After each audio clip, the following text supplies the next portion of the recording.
The ancient Essenes perhaps identified best the role of our personal relationships and categorized them. They went so far as to actually categorize 7 mysteries of relationship that we would live, each individual through the course of their lives would live simply by living life in the presence of one another. They have categorized these as mirrors, and what they remind us of is that in each moment of our life, the reality that we have become within is mirrored to us. It is a reflected reality. It is mirrored to us by the actions and the choices and the language of those around us.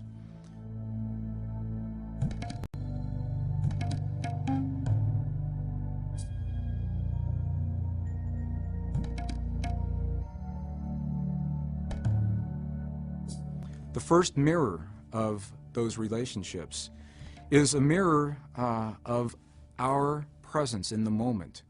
It's the mystery of the first mirror, what it is that we reflect to those around us in the moment.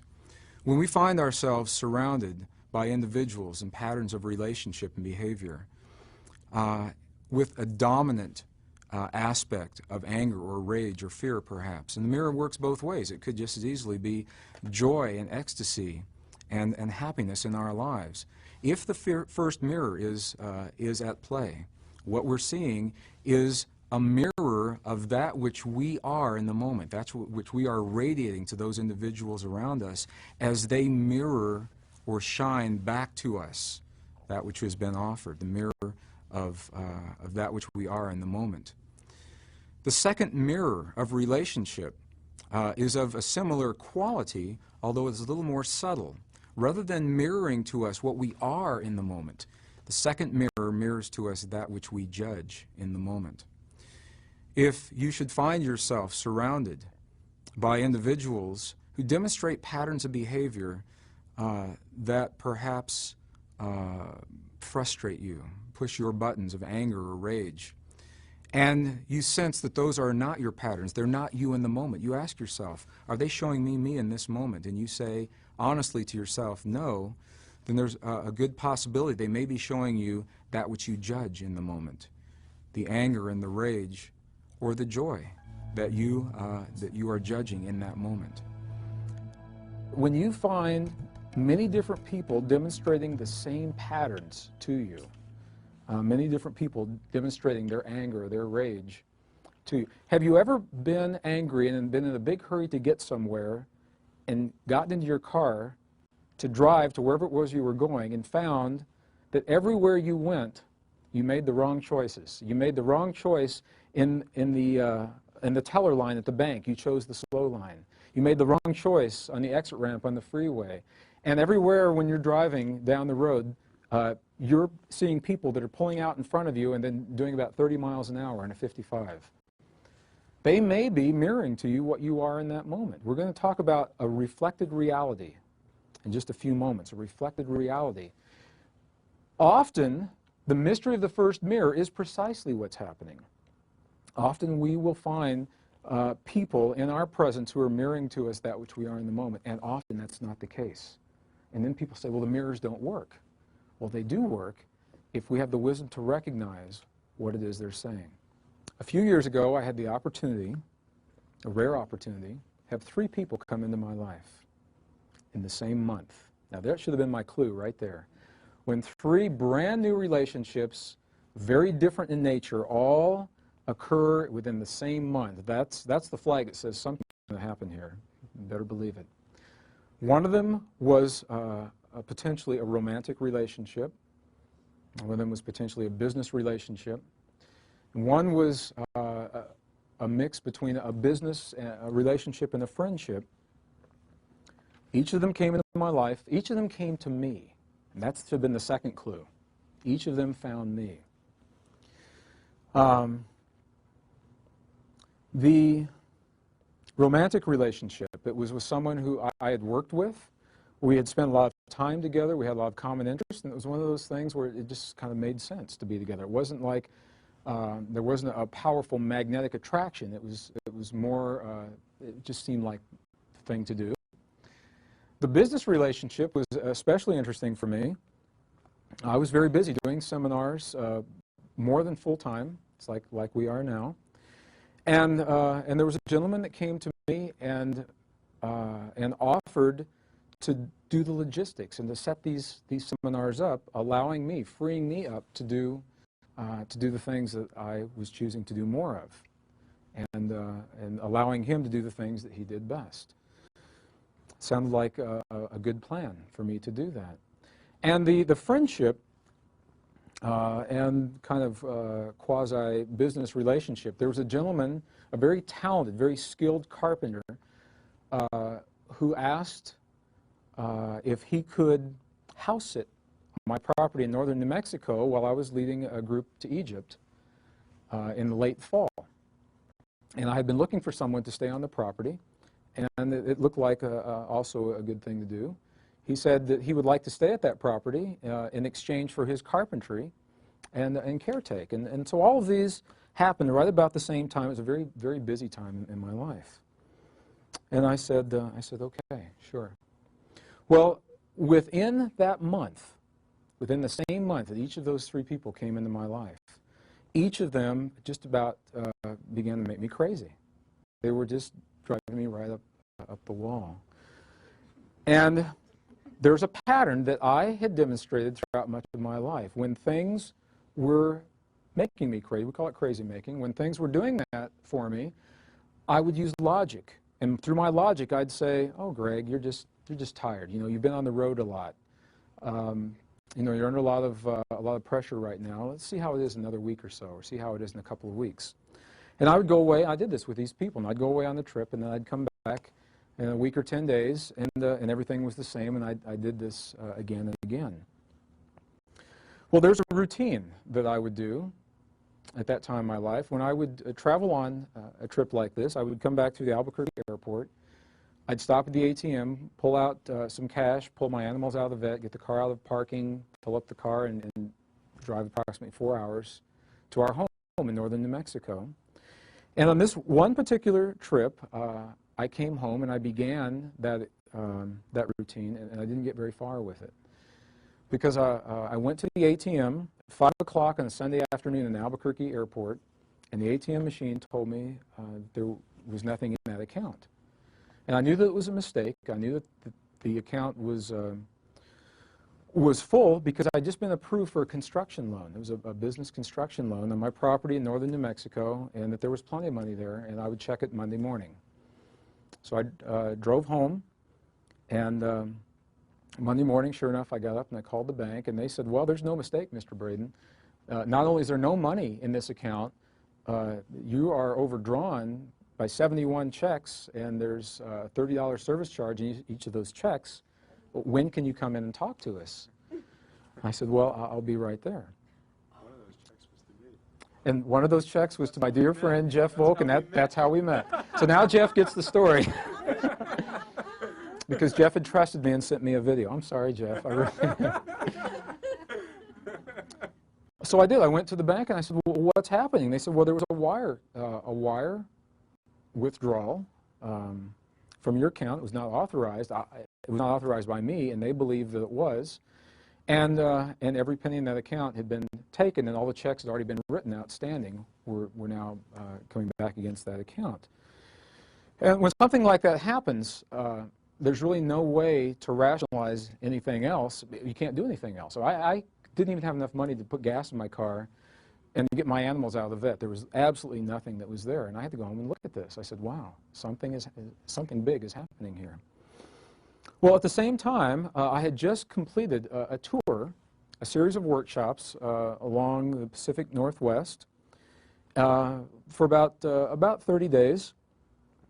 And the people who had offered to set these programs up for me had many reasons why the money from those programs wouldn't come through. They said, well, our accounting isn't done, or we haven't reconciled our accounts, or whatever. Something was happening. And at the same time, the gentleman who was living on my property in exchange for the carpentry, and this is really very delicate for me, and I have to be really careful. I guess the best way to identify this is that he'd chosen a lifestyle that not only was what our property was not about, it was illegal in the eyes of the state of New Mexico. at that time, and I was asking him to change his lifestyle. Was that delicate? That was good. So all these things were happening at the same time. And I said, if the mirrors hold true, obviously there are some mirrors that are happening to me. What are these mirrors saying to me? Well, I went for a walk. I couldn't do much else. I mean, actually, I had to go for a walk that day. There's a beautiful road that goes about 4 miles from our home down to the Rio Grande Gorge, a beautiful wildlife sanctuary. I went for a walk down the road that day. There's a huge mountain. It's called Ute Peak. There are a lot of stories from the Ute Indians about what this mountain, it's a very sacred mountain. It marks the end of their hunting grounds.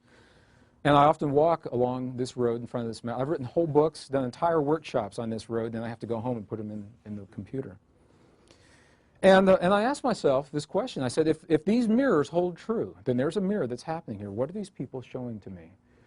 And I knew that I had to find a common thread. So I began looking at what each of these relationships was demonstrating. And I went through all kinds of possibilities. And when it was all said and done, what I knew that in each relationship, I knew that there were issues of honesty, integrity, and trust were the three that were really the most outstanding for me. And so I said to myself, if this mirror holds true, if people that are around me are demonstrating these patterns of behavior, are they showing me that I somehow am lacking in honesty, as Jeff may have thought, or integrity, or trust?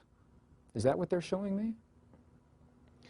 And this feeling welled up inside of me before I even got that sentence out of my head and said, no, that's what this work is all about. That's precisely what this work is all about. And at the same time, there was a realization. It was such a powerful, it was subtle and powerful, that came to me, and I realized that they were not showing me a mirror of what I was in the moment, as we'd always been conditioned, as I'd been conditioned to believe.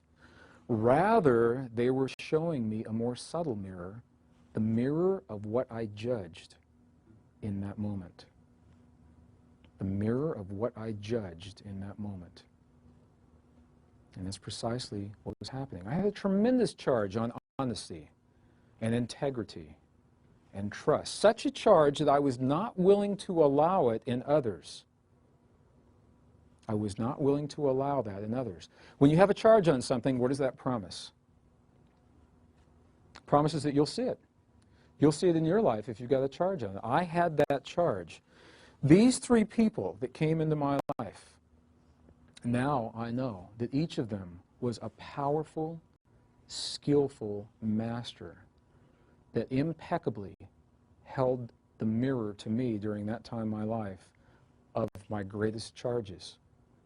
And it was relatively concise the way they did that. It could have drawn out over years, and maybe it did.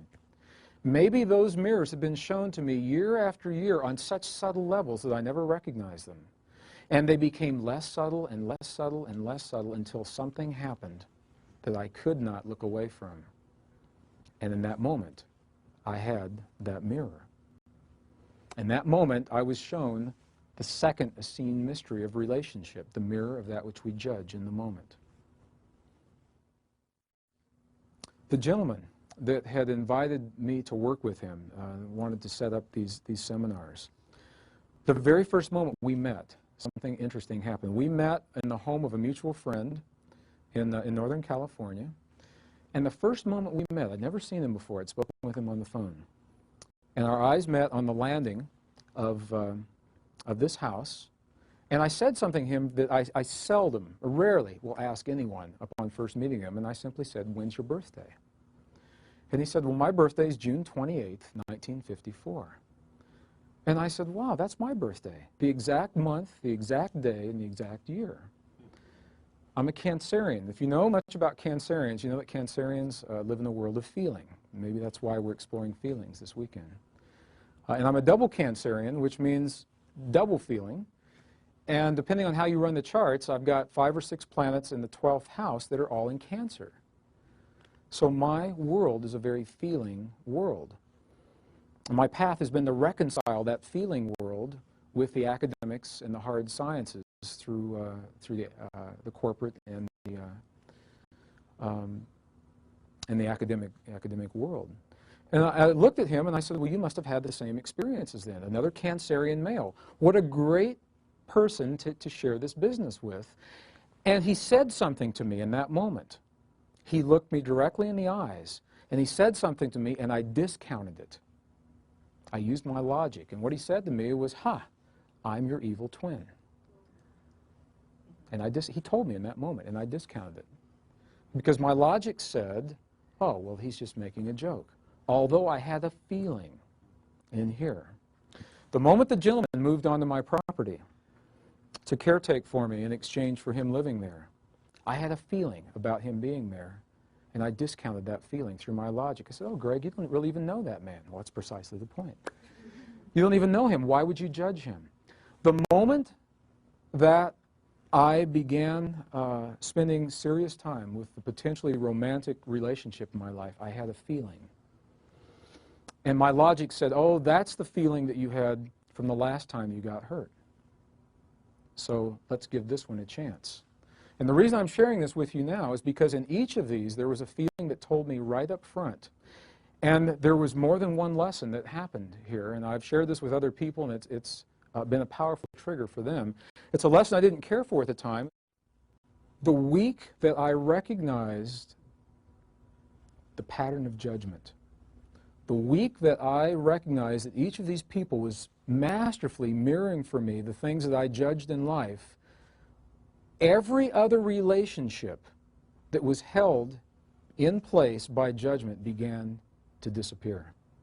There's a cascading effect, and I share this with you now because I know that it works this way. If you are experiencing a pattern in one place in your life, it'll show up in other places in your life, and once it is healed, once it's reconciled in one place, it is healed everywhere simultaneously because we are holographic in nature. Our consciousness works that way.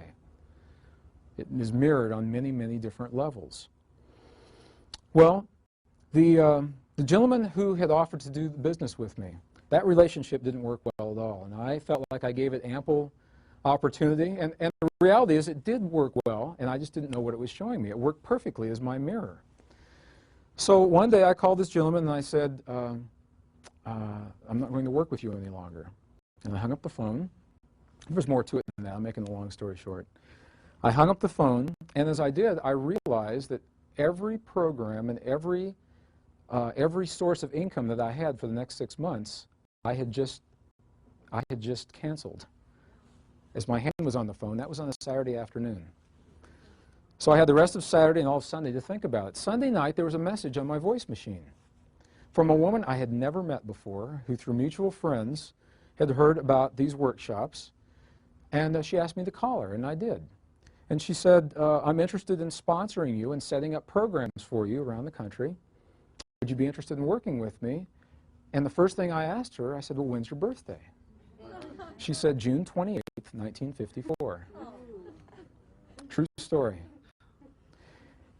And my first reaction was to hang up the phone, and I didn't do it. And I shared with her, I said, let me tell you a story. And I shared with her this story, and she said, well, would you be willing to give this a chance? This time, I paid attention to the way that I felt, and it felt different. Something was different. And I said, yes, I'd like to do this with you. If you know her, now she's a seminar coordinator and does workshops in her own right, and now an author of a couple of different books.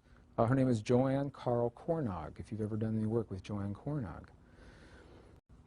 And because I did not allow the first relationship to taint the second, because I was able to trust the feeling and really know what the feeling was saying, we've had a very powerful relationship, and it was through her that I met Melissa.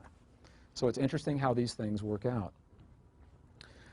Through that mirror, that second mirror of judgment, I was shown the things that I have the greatest charges on in my life. I was shown the mirror of that which I judge in the moment rather than that which I was in the moment. And I learned the powerful lesson of discernment, of trust. And it was a relatively inexpensive lesson compared to what came next, because immediately after that I began dealing with publishers and contracts and things like that.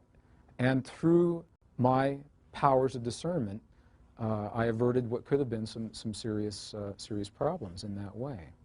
So I'll invite you, look in your life at the people that you hold most dear, because that's the magnet. That's the magnet. It may be love, it may be that they're family and you don't have any choice. The people that you hold most dear, and then look at the characteristics that they exhibit that just push your buttons right and left. And ask yourself this question: are they showing me in the moment? And if you honestly say the answer to that is no, then ask yourself the question: are they showing me that which I judge in the moment? And you may be surprised at what you find.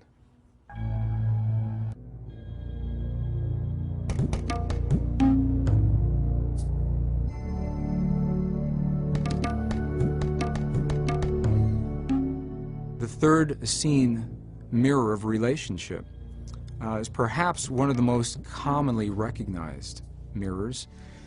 This is the mirror that we sense every time we find ourselves in the presence of another individual and we look into their eyes. And in that moment, this magic happens. This electrical charge tingles through our body. Perhaps the hair on the back of our neck and our arms stands up in the presence of this person whom we may not even know. What has just happened in that moment?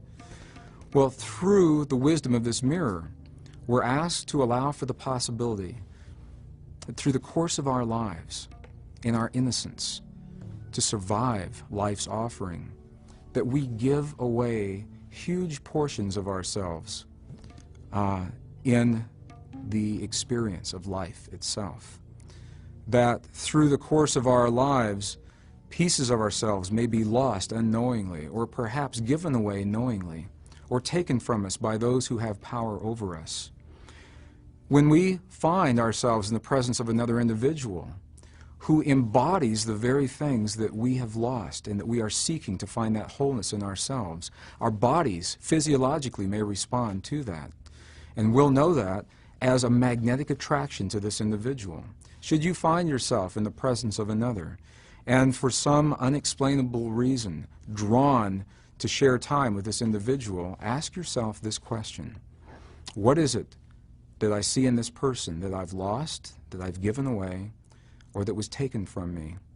And you may be very surprised at what comes back to you, as the reality occurs that within nearly every individual who you will ever encounter, you will recognize this familiarity, and you will sense this piece of yourself, because we see it in one another throughout our lives. The third mystery of relationship. The fourth mystery, the fourth Essene mystery of relationship, is a mystery of a little bit different quality. Through the course of our lives, often we will adapt patterns of behavior that become so important to us that we will rearrange the rest of our lives to accommodate this pattern of behavior. When we find ourselves in this situation, often these patterns are identified as compulsive or addictive patterns of behavior. And the fourth mystery of relationship is the mystery that allows us to see ourselves in the presence of addiction or compulsion.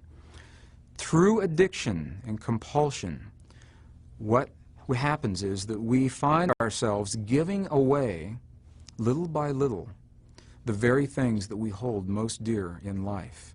And in the giving away, little by little, we have the opportunity to recognize and see ourselves as we lose the things that we hold most dear. So for example, when we speak of addiction and compulsion, many people immediately bring to mind alcohol or chemicals or nicotine. And those certainly are patterns of behavior that may be addictive and compulsive. And there are others that are less obvious. Issues of control in a corporate or a family environment. The addictions to sex, always having to have sex, or always having to have money or create money, or abundance in our lives. Those are issues of compulsion and addiction as well. When an individual finds themselves in the presence of this pattern of behavior, what they may be assured of, and the beauty of this pattern, is that the pattern does not occur overnight. The pattern unfolds gradually over time, little by little by little. We give away the things that we hold most dear. If we are rearranging our lives to accommodate a pattern of alcohol or chemical abuse, we may be giving away the portions of our lives, our loved ones, our families, our jobs, our very livelihood to accommodate that. And this is the beauty of this pattern, that it may be recognized at any time, rather than taking it to its extreme and losing all. We may recognize this pattern at any time, heal that pattern, and find our wholeness in that healing. 1992. I was doing a series of workshops very similar to this in Mount Shasta, actually a little town just outside of Mount Shasta called McLeod. If anyone knows where McLeod is. At a wonderful place called the Stony Brook Inn. It was a bed and breakfast, and at that time it was also a retreat center. We had rented out the entire facility. We had the whole place all to ourselves, including a great room downstairs. And in that great room, there was a large screen television, and we were watching our video clips at night. Well, 1992, a gentleman named Richard Hoagland had just come out with a pretty amazing piece of video of a presentation he'd given to a special session at the UN about what he believed we had found archaeologically on Mars with our Viking probes in 1976. And we were watching this as a group. And it was dark. It was in the evening. And the door opened up, and there were two travelers that came in looking for a room. Of course, the inn was full because we had all the rooms, and they happened to see what we were watching, and they said, "This looks really interesting. Can we stay?" And I said, "Sure," and they did. And when it was all over and the lights came on, I looked across the room, and there were two women who were traveling cross-country, and for some reason, one of them looked very familiar to me. I had never met her before, and I just felt that sense of familiarity. Have you ever had that happen? Have you ever been in a public place, maybe the airport coming in here, or a bus station, or a train station, or a mall? Grocery stores are great because no one's suspecting it, and no one's expecting it. And all of a sudden, you're not looking for a relationship, you're not seeking anything consciously, and all of a sudden someone may come by you, and you feel them walk past you, and you think, wow, what was that? Or perhaps your eyes will meet. And just for a fraction of a second, while your eyes meet, this thing happens. This magical little thing, this electrical glimmer of recognition. And then more often than not, in our culture, that's not approved. We're not supposed to do things like that. So more often than not, what will happen is we'll find a distraction. You know, if you're walking down the street, we'll do something like this. You know, we'll do one of these things. Or look at a piece of gum on the sidewalk, or anything to break that moment. What just happened in that moment? When you look at someone and you feel that feeling, that sense of familiarity, what just happened? I worked with a group of engineers at one point in my life, and one of them was a gentleman that had this happen many times each day. Many times. And typically it happened with women. And what would happen was he would leave our office for a period of time. He might go out for lunch. Friday afternoon, we'd all get a paycheck, we'd go to the bank, cash our paycheck, get a bite to eat, run some errands, and we'd come back, and he'd sit at his desk. And I'd say, "What's wrong?" And he'd say, "I can't work." And I'd say, "Why not?" And he says, "Well, I fell in love over lunch." He'd fall in love multiple times per day. And it wreaked havoc in his life. This is how these mirrors come up to us. That's why I'm going to share with you true life stories. It happened so often that we even had a name for it in our group. We called it getting slapped. And he'd go for lunch, and I'd say, "How was lunch?" He'd say, "Well, I got slapped 5 times. And I knew he fell in love 5 times. So we'd get back to work, and he'd sit there, and then he might do something like he'd call the bank where we cashed our checks and say, "Who was the teller, the third one from the left, over the lunch hour?" He'd get her number, and then he'd call her. And he'd say, "Would you like to meet for coffee after work?" And she'd say, "Sure," sometimes. And so they go meet for coffee. And while he was having coffee with this woman, he'd look at the waitress that brought them the coffee. And he'd feel that he was in love with the waitress. And it happened again and again. It was particularly a problem for this gentleman because he had a wife, 2 wonderful children, and he loved them very much. It wreaked havoc in his life. Now, this is an extreme. Hopefully it's an extreme. Hopefully it's not like this in your lives. And I use it as an example because it's such a vivid example. What is happening in that moment when we feel that feeling? What's going on? Well, this is what happened to me in Mount Shasta. And it's happened to me every once in a while in my life. This has happened to me very few times. And the lights came on. I looked across the room. There were two women there. One of them, I looked at her in the eyes, and I had that feeling. That magical thing happened. And everyone said their good nights and went to bed. And she and I were talking, and I said, would you like to go for a walk outside? And she said, sure. I don't know if you've ever been to the town of McLeod or not. A walk around McLeod takes about a minute and a half, maybe. And we did. We did the circuit down past, there's an old lumber mill, and there's a museum, and a post office, and an ice cream shop, and then we were back. And I said, I enjoyed that. And she said, I did too. And I said, would you like to do it again? And she said, sure. So we did this several more times that evening, and it got late, and eventually we said goodnight. I never got her name. We said goodnight, and that was that, I believed. Well, it was on this same journey that a very powerful friend came into my life. I'll begin this story now, and it will have its completion before we have completed our science of compassion. It was underneath the front steps of the Stony Brook Inn that a mama kitty had given birth to a litter. She'd never done this before. She apparently didn't know or wasn't capable of nursing, and all the litter died. They believed. And it was while we were there at this workshop, the mama came out carrying this little bag of fur and bones, and he was still alive somehow, and he hadn't eaten since he had been born. And they said, well, this is magic, that this animal has such a will to live, we'll name him Merlin. And they did. And Mr. Merlin was a beautiful, all-black little male kitty. It was supposed to be an outside cat. There were no animals allowed inside the Stony Brook Inn. Well, the night that I got there, he found my room. Somehow he got in, found my room. He meowed. I opened the door and let him in. He never left. And he was with me the entire week that I was there. And he was being nursed back to health. We slept together. We dined in my room together.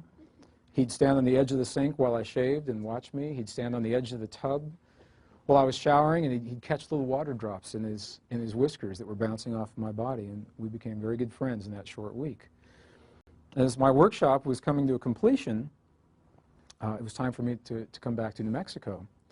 And they said, we have our quota of animals. Would you like to take Merlin with you? And I did. I said, sure. Well, that morning I was leaving, and I had to go into Mount Shasta to get the things that you need to take an animal with you when you travel cross country. I got a leash. He was a leash-trained kitty, and little kitty water bowls and litter boxes and all the things that you need.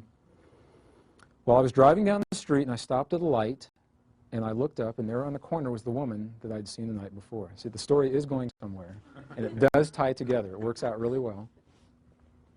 And she was there, and she looked at me, and I looked at her, and she came over the window, and I said, hi, how are you doing? She said, fine, and the light turned green, and people were honking their horns, and I said, have you eaten yet? And she said, no, and I said, would you like to? She said, yes. She got in. We shopped for Merlin's things, and we went to a wonderful little cafe at the south end of town, and we sat and talked, and talked, and talked, and we were there for the rest of the morning, and the breakfast people left, and it got really quiet, and then the lunch people came in, and it got very busy, and then they left, and it got really quiet. She was driving back to the East Coast, and I was driving back to New Mexico. And finally we said, well, if we're going to leave today, we probably should leave. And she walked me in my car, and I gave her a kiss on the cheek goodbye. I still, to this day, I don't know what her name is. And as I watched her walk away, this thing happened. And I found this tremendous sadness in my body. I actually began to miss her, and I watched her get in the car, and her taillights disappeared over the road to the highway. 10 years ago, if that had happened, I would have said that I was in love. And I would have done something really romantic. I jumped in my car and flagged her down on the freeway and said something to her. I don't know what it would have been. And I knew that something else was happening. I knew that's not what it was. And I sat in my car, and all of a sudden, huge tears began coming down my cheeks. And I said, wow, this must be a really powerful lesson that's happening here. First, there was the familiarity. And there was the sense, as she was leaving, there was a sense of sadness. And I simply closed my eyes and asked a question, as I often do. And I said, Father, I ask for the wisdom to understand what is it that I feel in my body. When you ask a question like that, whoever you believe you're asking that question to, you're expecting an answer. And rather than answer, I got a question back. So they were making me work. And the question simply said, what is it about this woman that you miss? And I hadn't really thought about what it was. I just knew that I missed her. And I began thinking about all of the things that we had shared and all the conversation that we'd had the night before and all at the cafe, all through the lunch hour. And of the many things that had happened, what I knew was that I really missed her innocence. There was an innocence about her, a sense of awe and wonder. And this was big for me at this time in my life because I had gone through the academic world, the sacred journey of academia. I'd spent quite a bit of time in the corporate world, and there's a trade-off, and I know that you know this, that as we remember and as we develop the knowledge in our lives, we lose that innocence. And I'd become aware of that. As an example, I went to school not far from here, up in Fort Collins, Colorado, just north of here. And if you've ever driven west on Interstate 70 out of Denver, you've seen one of the most awesome spectacles that nature has to offer in the form of a road cut. And there's a road cut there where I-70 goes right through the side of a mountain, and all of the layers were tilted by geologic forces about this angle, and they are the most magnificent colors you've ever seen. It goes from the deepest black to a gray and an olive, and then a violet and a pink, and then an orange and a white, and then the whole thing starts all over again. Before I was a geologist, I used to look at that and I'd say, look at those colors. How beautiful. And after I was a geologist, what I said was, look at those magnificent dip angles and the overthrust faults. Because I'd lost a degree of innocence in that respect. And what I knew in that moment, as I recognized what it was that I was missing about this woman, I knew that I was not in love with her, that she had very, very powerfully, in a brief period of time, in just a matter of hours, had held a mirror to me of a huge portion of myself that I had lost in exchange to attain that which I chose to attain in my life. And I believe that we've all done this to some degree. I believe that we have all either given away consciously, lost without even knowing it, or had taken away by those who have power over us at some point in our lives, huge portions of ourselves to survive life. And perhaps more than ever before, at this time in human and geologic history, we're asking ourselves to bring those pieces back once again, so that in our wholeness, we may know ourselves and have the experiences that we're choosing to have in this lifetime. It was an amazing experience for me to have that, and I knew that she had just shown to me the third Essene mirror of relationship, that which you have lost, given away, or had taken away. And the truth is, the reality of this experience is, I believe that if we are honest with one another, truly honest with one another, in almost every eye of every individual that you'll ever look into, if you look long enough, you'll see and you'll feel that sense of a portion of yourself. You'll feel that recognition. You'll sense that familiarity. I'll invite you to do this. Do this in a public place. When this happens to you, if it is in a bus or a train station or an airport or a mall or grocery stores, because people in grocery stores are usually not expecting these kinds of experiences. When someone comes into your awareness and you feel that feeling, initiate a conversation about anything. Maybe it's in the produce department. That happens there frequently. Talk about produce. Nice melons, nice grapes, nice bananas, whatever it is. Anything to initiate conversation. And while they're speaking, ask yourself in your mind, ask yourself this question. What is it that I see in this person that I lost, that I've given away, or that I had taken away within myself. And you'll be amazed at what comes back to you. You will be amazed. This little portion of the Eseniene mirrors, when we do these workshops, you never know who's going to show up and how it's going to work out. And typically we have people sign up and cancel and rearrange and postpone. Well, I did a workshop a few years ago. It was in the Southwest. And when all was said and done, it was a workshop of 40 males, all men. And some of them were cowboys. I mean, these guys didn't take off their hats or their boots for anything. They said, I'll hug a man in this room. I'll never hug a man outside that door. And this little piece of information was so powerful for them because they were all married, they all loved their wives, and they were all drawn to other women all the time through their jobs, their workplace, and they didn't know why. They didn't know why. This is a powerful mirror. This applies in the corporate world, and I use this as a manager in the telecommunications industry. I managed 2 separate and related departments. We had employees in those departments who believed they were in love with one another, which is fine. And it led to a lot of lost time. Long lunches, they had more flat tires, more sick kids, and more dead grandparents than I had ever seen. And I suspected this is what was happening. And I invited them. This is the value. This is why this is relative, because we can implement these principles in our lives. I invited them into a conference room. Each of them were married. They were both married, too, and they had their respective families, and they loved them very much. I invited them into a conference room with the 3 of us, and I invited them to sit and to look at one another across the table and to share with one another what it was that they were attracted to. Why were they drawn to one another? And there was almost an audible sigh of relief as they realized that they really weren't in love, that they didn't have to risk losing the families that they held dear, that they were witnessing in one another huge portions of themselves that they had lost within themselves. What a powerful mirror. 1988, I was working on the Star Wars defense program in Waterton Canyon, south of Denver.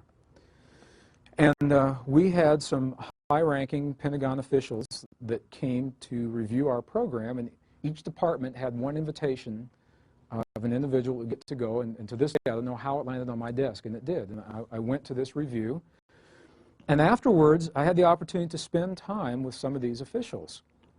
And there was a conversation that was happening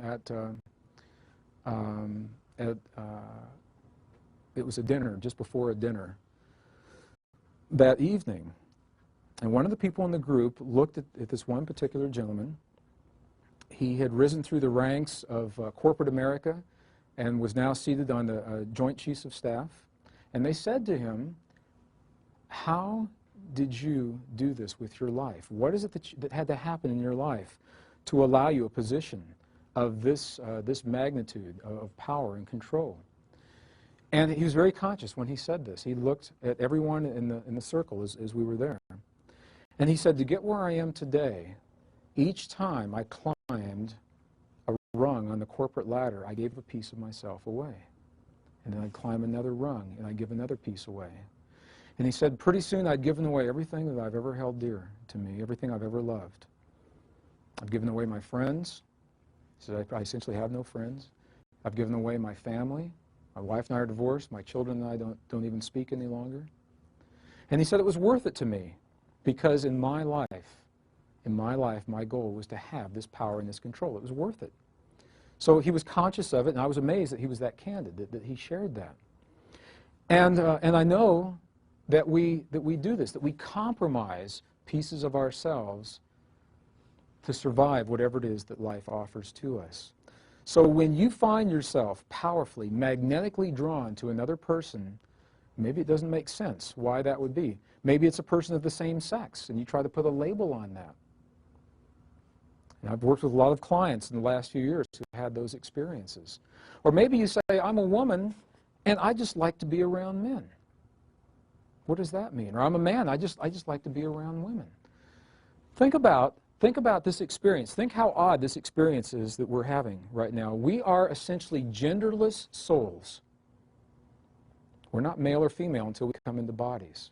And then we come to this world of polarity, and we must choose one or the other. And when you choose one or the other, you compromise that which you did not choose.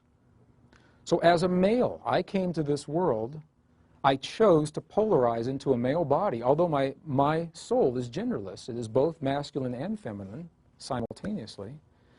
So I put my feminine on the back burner. And women, you've put your masculine on the back burner.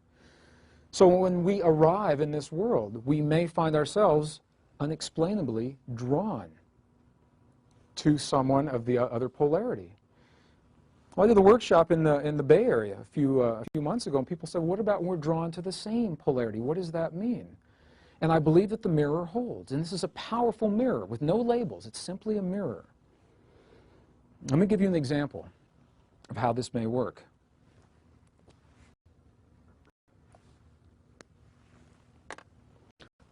This is a case history that I worked with. What happens if you're a male? You come into this world, you're a genderless spirit, you choose to become a male, you compromise your feminine. So you've given 50% of that experience away already, and you come here as a male. Early in life as a male, what if you live conditions where your masculinity is taken from you? Through abuse, in this particular example, in this case history, through abuse. You gave your feminine away to be here, and once you got here, your masculine was taken from you. What have you got left? Nothing. What will you seek? You will seek to reinforce that which you most identify with at that point in your life. If you've come into this world as a male and that masculinity was taken from you, you'll seek to reinforce that which you have that recent memory of. You may seek time, and this gentleman was seeking time with a male, and it was confusing to him. He didn't know why. And as he began to understand this, it made tremendous sense to him why, and within a few months, he didn't have that orientation any longer, and if he had of, that would have been fine as well, because we're simply dealing with patterns of energy until we place labels on them. Isn't it interesting how that works? We'll seek to reinforce that which we have lost, given away, or had taken away in our lives. So I'll invite you to look at your life, look at the people that you are compelled to be with, and ask yourself, what is it in them that you've lost, given away, or had taken away in your life? And then romance in our culture today, romantic relationships. How many times have you heard of couples that come together because they feel this charge, and then the charge goes away? And they say, well, I'm not in love anymore. And the reality may very well be that their love has served them so well, that which they sought in another, they have now healed in themselves, and they will not feel that charge. And at that point, they've served one another so well, they've become that wholeness. From that point forward, they may choose to continue that relationship based on completely different principles, because they simply enjoy one another's company. The fifth pattern of relationship, the fifth Essene mirror of relationship, for me, perhaps is the single most powerful pattern.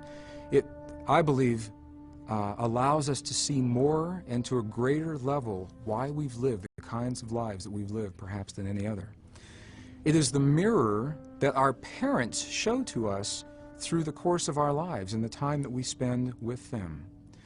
Through this mirror, we're asked to allow for the possibility, to entertain the possibility that perhaps, just perhaps, the actions of our parents toward us are mirroring our beliefs and our expectations of what may be the most sacred relationship we'll ever know in our lifetimes, and that is a relationship between us and our heavenly mother and father, or the male, masculine, female, feminine aspect of our Creator, however that's viewed. It is through this relationship, as we witness our parents, that our parents are showing us ourselves in that expectation and in those beliefs of that divine relationship. So, for example, if we find ourselves in a relationship with parents where we feel we're judged constantly, or that we feel that our best is never good enough, there is a high probability that in that relationship, the truth of what's being mirrored is our belief within ourselves that we may not be good enough, or that we may not have accomplished that which has been expected of us through our perceptions of ourselves and our Creator. This is a powerful, it's a very subtle mirror, and it's a mirror that perhaps will tell us more about why we've lived our lives as we have than any other. I invited you to share with yourself, and then I ask you to share some with us, characteristics of your primary childhood caretakers. I define childhood up to and including the age of puberty, both positive and negative, and I ask you to do these on the first line of B and on the first line of A. And there's another line below that was should have been left blank, and if it's not, you can write it on something else. What I'll ask you to do now is to identify on this piece of paper in single words or short phrases. Single words work best, short phrases. To identify both positive and negative characteristics of your primary caretakers the way that you see them now. With all the work and all the healing and all of the things that have happened in your life, the way that you see them now. If your caretakers are no longer with you, the way that you last saw them, or the way that you see them now when you think about them, if you've had the opportunity to go through and redefine what these relationships have meant to you. Both positive and negative, and we'll use both of these. I'll give you a few moments to do this. Take your time, write a few words down.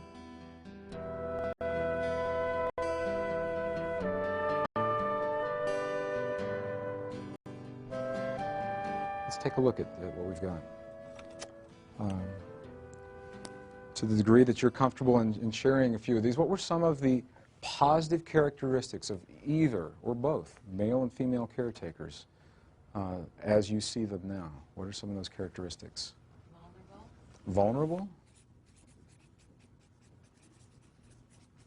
Okay. More loving?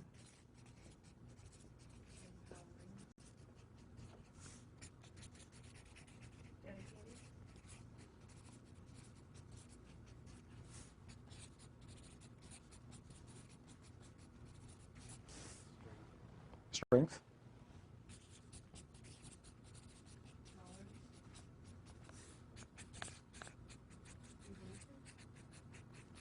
Inventive? They're like creative?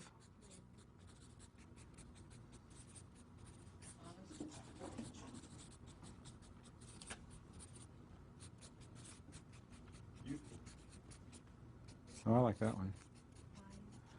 Actually, today's my mom's birthday, and I just said that to her this morning. I called her before I came in, and I said, "Do you feel any different?" She says, "No," and I said, "Well, there's no reason why you should." She is about to embark on a new journey in her life, a trip to New Mexico and maybe a new man. Youthful. Sure, as many as... Okay. All right, good.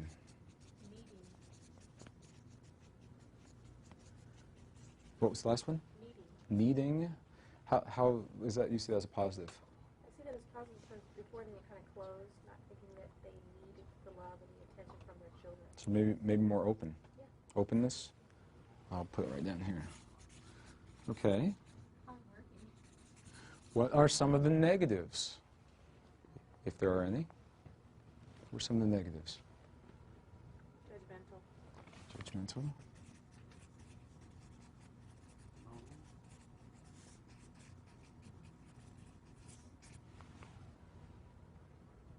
You're not working me hard enough. Rigid. What was it? Pardon me? Rigid. Rigid. Ah. So that didn't change from yesterday, did it? That was the way you saw them as a child, and that's the way you see them as an adult. Funny how sometimes it was just like an adjective, like more or less, Mm-hmm. in front of conditions that were Yeah. still, you know, or It is. It's real interesting. There are many things that we can do with this. We're going to focus in on one specific aspect. There's tremendous amount of information in here. Prejudice.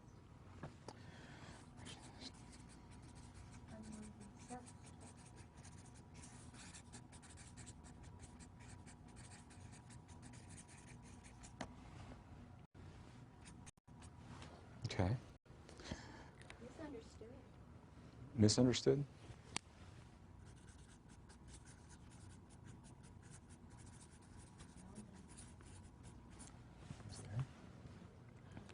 Okay, that's good. We have a sampling here.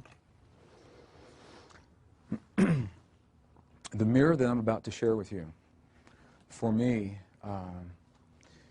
has had a tremendously powerful impact on my life.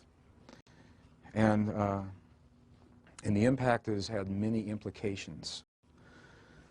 So I'm going to share this with you with a sentence, and then we're going to take that sentence and look at it from many, many different perspectives. We'll be discussing this mirror for a little while, because the sentence is a mouthful. So the first thing I'll say before I do this is I'll say that there are few absolutes. There are always exceptions. We're looking for patterns and generalities. So what I'm going to share with you, I'm going to ask you to look for patterns and generalities. As I share these things with you, if you feel something welling up inside of you that says, no way, there's a good chance you've just found a really powerful piece of information about your life and your history, and now you're being asked to choose whether or not this is the time to view it. If the answer is yes, you'll have the tools. If the answer is no, you've heard the tools. So if, as I'm sharing this with you, you feel this emotion, your body temperature heat up a little bit, your heartbeat might rise a little bit, your fingers may tingle. It's kind of like being in love. This may be what's happening, and the only way that you will have a response is when you are you're being shown something that that is so deep that you may have chosen to avert looking at it in the past. So what I'll say to you is this about this mirror. Regardless of what you've placed here, and there's no judgment, good or bad, right or wrong, we're looking at the overall mirror in the world of polarity where we see pluses and minuses. There is a good possibility that the words that you've used to describe your parents now as an adult have very little to do with the people on this earth that you call mom and dad. There is a good possibility that the words that you've used to describe your parents on this earth, in those words, you're describing a mirror, and this is the mirror that your parents have held to you impeccably, providing you insight into the most sacred relationship you will ever know as you walk this world. There's a good possibility that the way you've seen your mother and father of this world represents a mirror of your expectations, the relationship you have with your heavenly mother and father.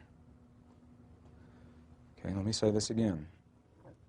There is a good possibility that the way you've seen your parents, the way you describe them, the words that you use, that those are the words describing your expectations of your relationship with your heavenly mother and your heavenly father.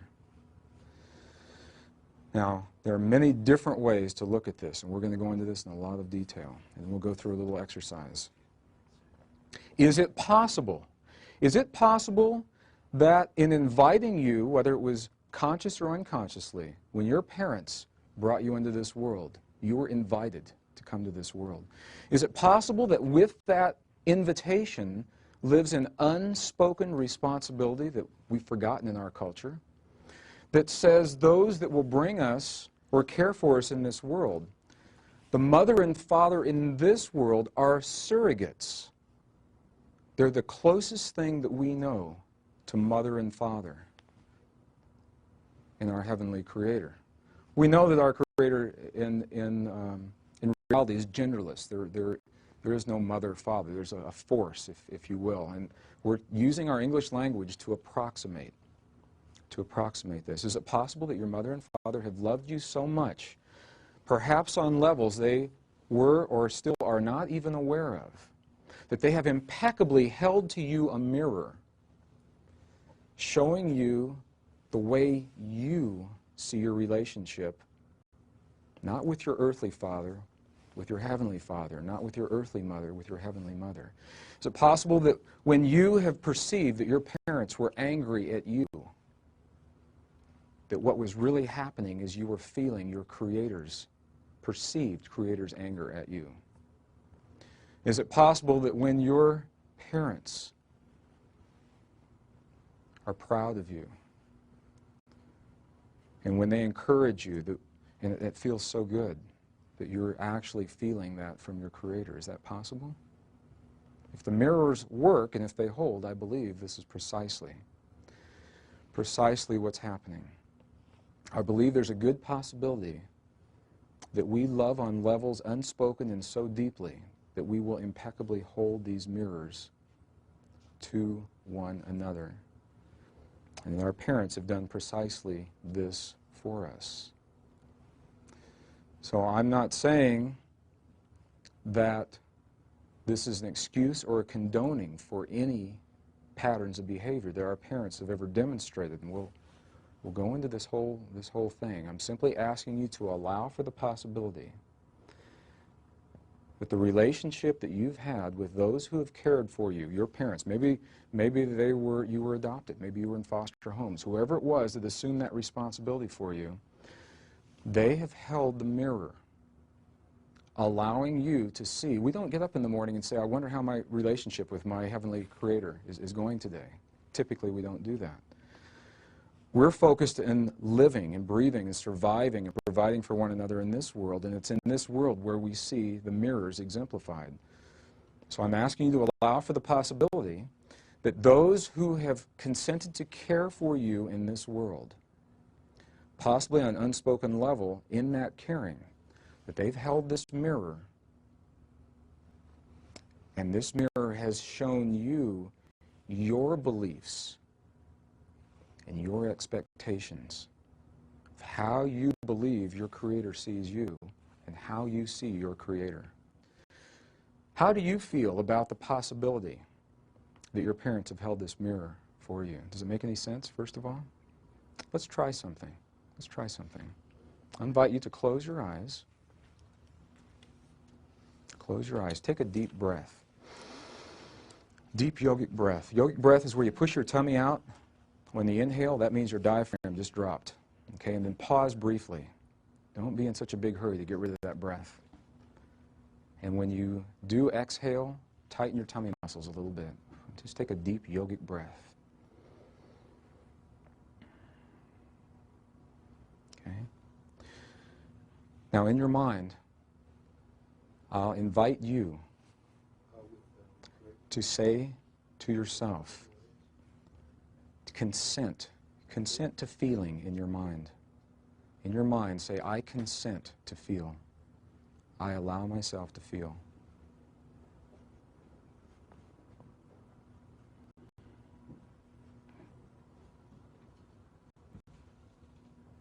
In your mind, I invite you to say to yourself, to consent to remembering. Say, I remember. I consent to my remembering.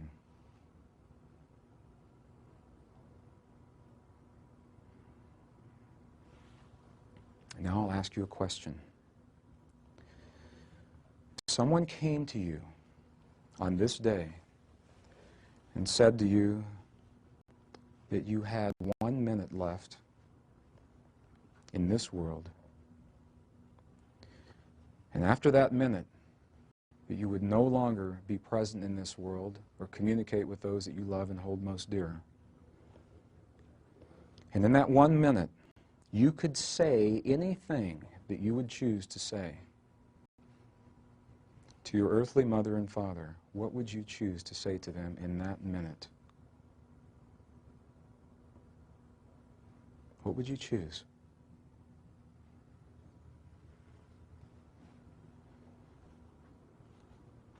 I'll invite you to share those words with me. What words would you choose in that 1 minute? Thank you. Thank you. Be happy. Pardon me? We are one. Be happy.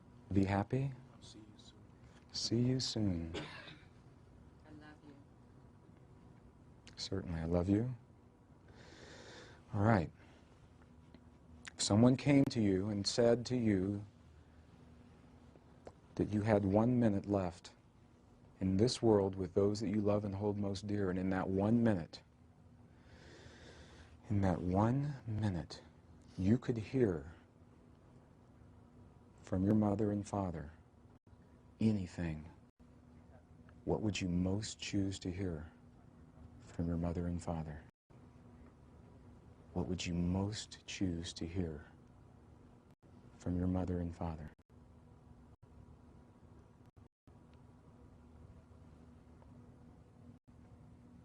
I invite you to share those with me. What would you most choose to hear? I love you just the way you are. I'm sorry. Sorry? I'm glad.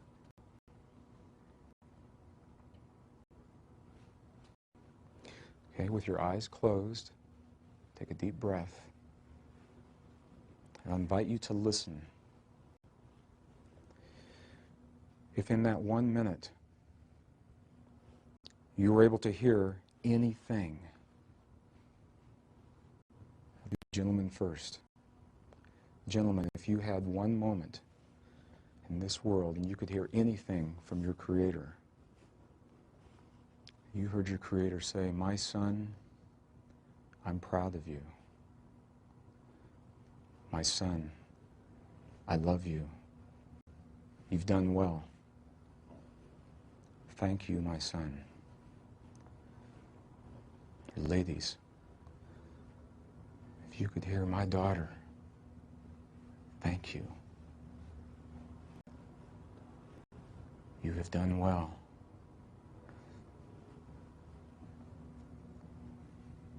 My daughter, come home." How do you feel when you hear those words? Can you feel that feeling in your body? Why? They're just words.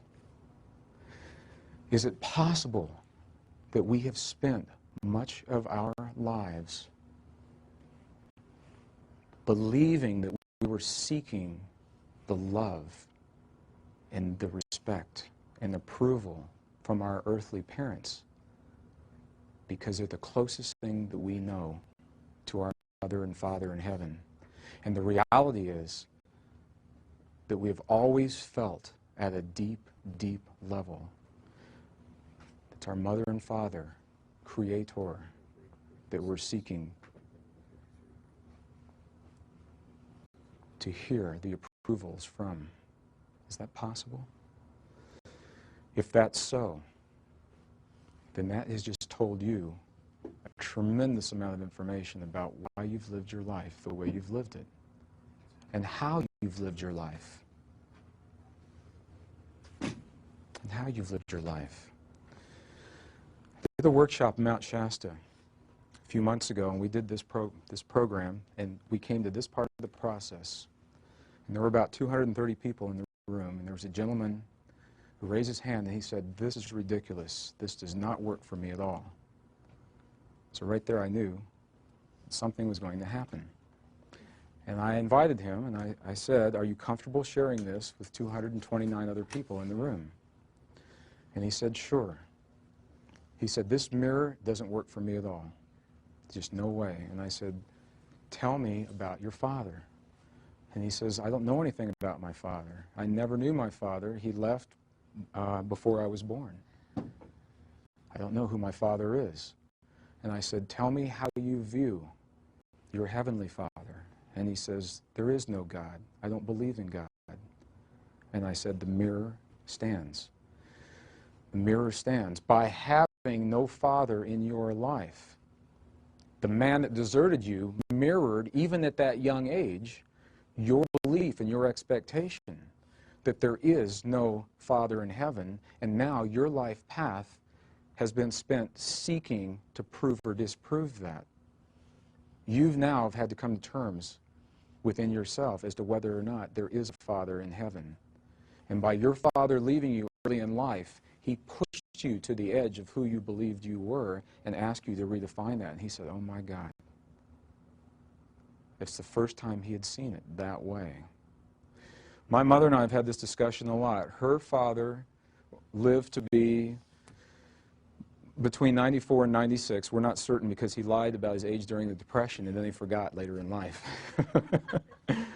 So we're not sure precisely how old he was. He just passed away in January. My mother was divorced in '66, and she spent pretty much each day of her life making a couple of trips to see her father when he was living at home, in his home. At the age of 80, he developed a condition as a male that typically affects women in their 30s. It's called myasthenia gravis. It's a condition where his body produced a chemical that would intercept the signals between his brain and his muscle. So he'd think the thought, and his muscle would never get the thought. And he required round-the-clock care and many different kinds of medications for that. And the doctors said to us at that time, we doubt that, for my mother, he said, we doubt your father will live much longer. Well, he lived until he was 94. If that condition, and they never understood why. They never really understood what kept him going all that time. Well, my grandfather just passed away in January, and Mom and I had this conversation. She said, why was my daddy here so long? It hurt him to be here. He wasn't happy in life. And I said, are you willing to look at this mirror? And I'll use this as an example. She was an only child, and all through her life, my mom has said things to me like, how can God let this happen? Or why would God allow this kind of thing? And she's questioned and pondered the existence of a creator. If the mirror holds, I believe what was being shown in that relationship was that her father, on an unspoken, perhaps an unconscious level, said to her, my daughter, I will always be there for you. I will always be there for you. And he stayed until his body would not support that any longer, proving to my mother that her father, earthly father or father in heaven, was always there for her. And she now knows that. She got that. And that's where the healing begins. We have the opportunity. We have the opportunity. Through our earthly relationships, you may heal that relationship with your earthly surrogates, and in doing so, you have healed that relationship with their heavenly counterparts, and it works the other way around. As you heal that relationship with the heavenly counterparts, it has to have healed with your earthly surrogates. So it's not saying that you're responsible for the illnesses of your parents or that you're responsible for any choices they've made in their lives. They simply agreed on some level to hold a mirror to you, reflecting your expectations, and they chose how to carry that mirror around. As they are released from the burden of that mirror, now the question becomes, do they remember their truest nature? Is there a part of their consciousness? Does their body go, at last, this kid finally got it, and now I can live my life? Is there a part of them that does that? Or do they become so entrenched in their belief systems that they believe they are those illnesses? And that's where we all work together to heal and to remember those possibilities. Does that make any sense? This is a subtle mirror.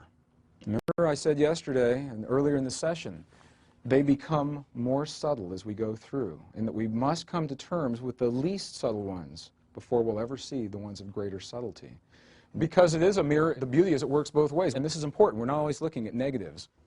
When we see our parents as loving and wise and showing their vulnerability and strong and honest and tolerant, that's our parents mirroring back to us our beliefs of our relationship with our Creator. We're seeing our Creator, ourselves in the presence of that creative force in this way. So I'm offering this as a possibility. It's subtle, it's powerful, it has rippling implications throughout your life, and I'll invite you, if it makes sense now, you have it. If it does not, file it away.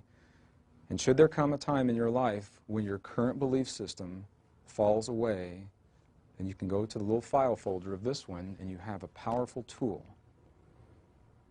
Okay? It's the mirror of Mother, Father, Creator.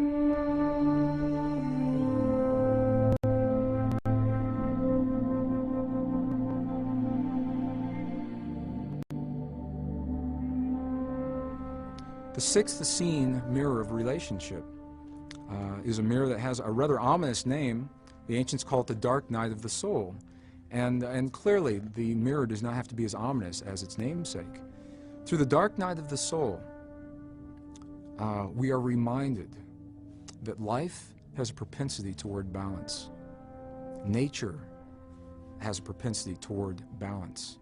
And that it takes an extremely skillful, masterful being to upset the balance in nature and to upset the balance in our lives. When we find ourselves in the greatest challenges of life, it is in those moments that we may be assured the only way those challenges are possible is after we have amassed each tool that will allow us to move through that challenge with grace and with ease. That's the only way it can happen.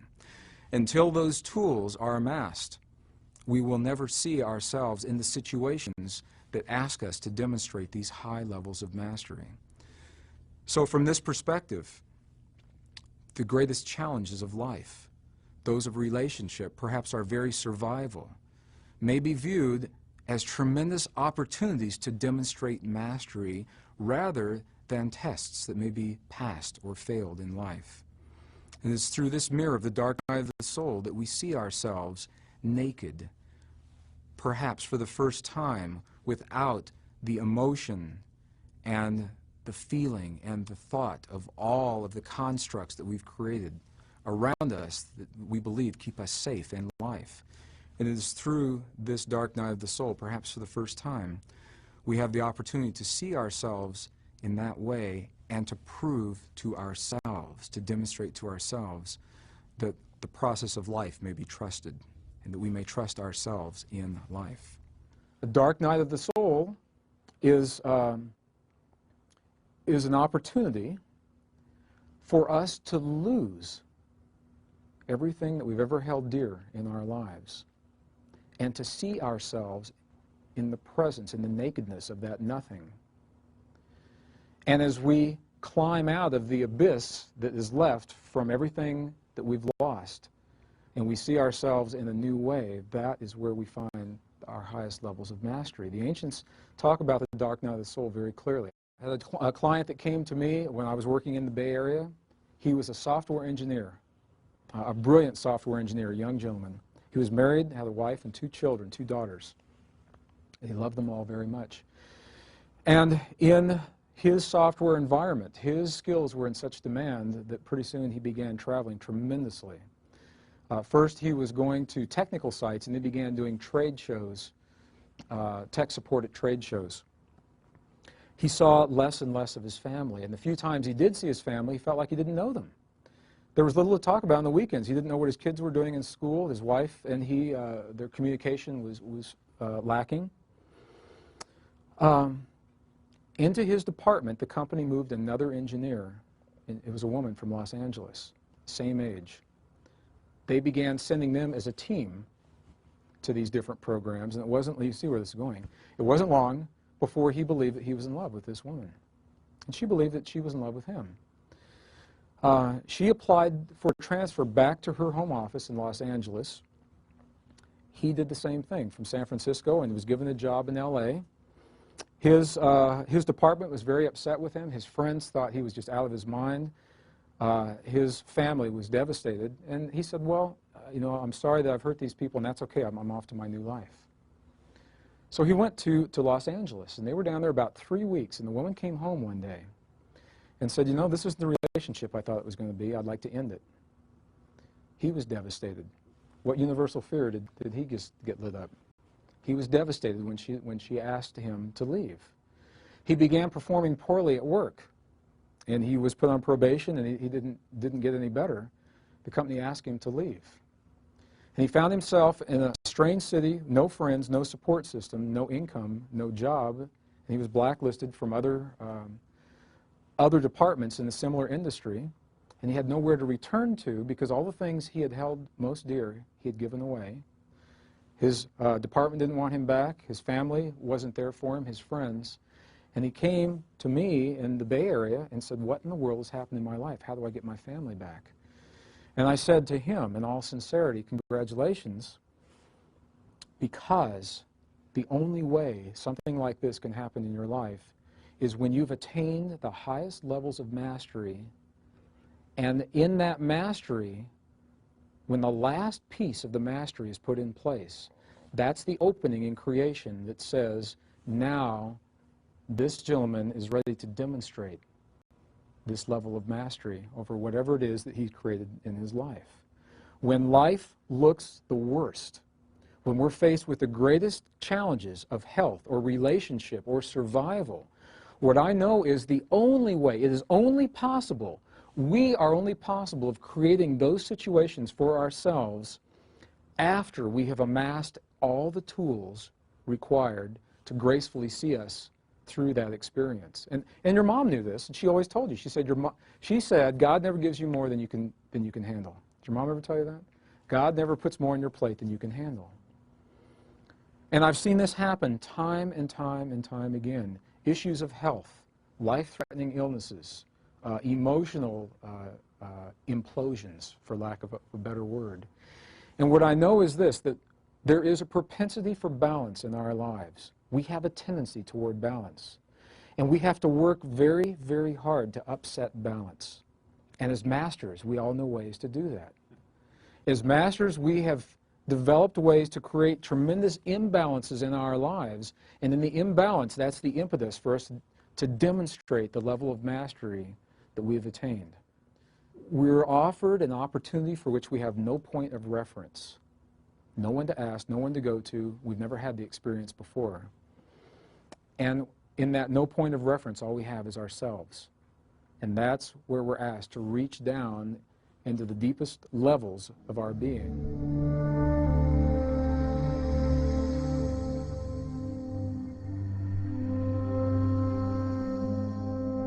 From the ancient perspectives, then, we're are asked to allow for the possibility that the forces at play in our polarized world are forces that have chosen to come to this world to anchor the polarized realities.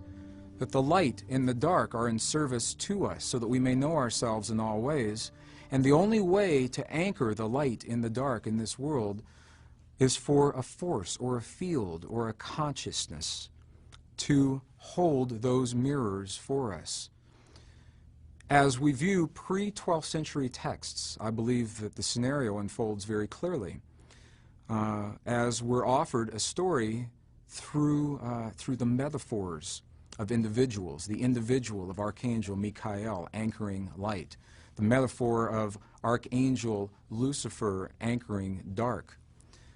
In pre-12th century texts, these metaphors are viewed as benevolent, loving beings that have chosen to descend into our world in service to us, holding benign mirrors of experience so that we may find ourselves anywhere between those mirrors, knowing ourselves in the presence of the lightest in the light and the darkest of the dark. I was dealing with the concept, a concept that had been with me for a long time and had never made much sense to me, the role of good and evil or light and dark in our lives, and what it means to us, what it may offer to us, how it plays out in our lives. My conditioning, I grew up in the Midwest, a pretty conservative community. My conditioning had been that there were two forces at work in this world. There's a force that we call the light, that likes us, that likes me, is there to support me, and all the good things in life that happen are of that light. And that there was another force that didn't like me, and that I could move through my life making the choices to bring me the things that I would most choose to have, and if I slipped up maybe one time, that this force that didn't like me had the ability to snuff out everything that I'd ever known to be true. And I didn't like that feeling. I didn't like the feeling that there was a power over me in that respect.